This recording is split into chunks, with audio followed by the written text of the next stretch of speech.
Elementary. Il Funky Remix.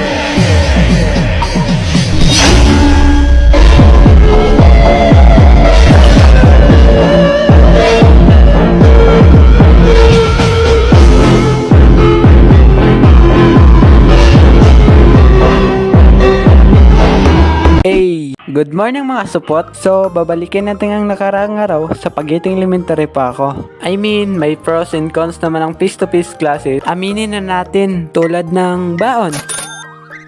Papasok na po ako. O sige, ingat ka. Mah, di ko kaya ng ingat mo sa pagiging tamad ko. Saan ang baon ko? Paldo. Oo na, lalabas na yung gwapo. Hay nako, nakakalabas na din sa bahay sa wakas. Teka.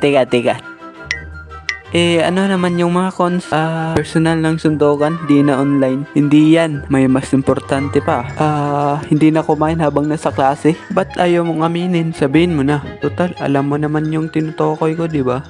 Hindi na matutulog habang nasa klase. Pwede yan, kahit face to face. Aminin mo o ako aamin? Oo na, aamin na ako. Mas mahirap na nga magdaya ngayon kasi face to face na. Yan, lalabas na yung tunay na matatalino. Hindi yung matatalino lang sa altab.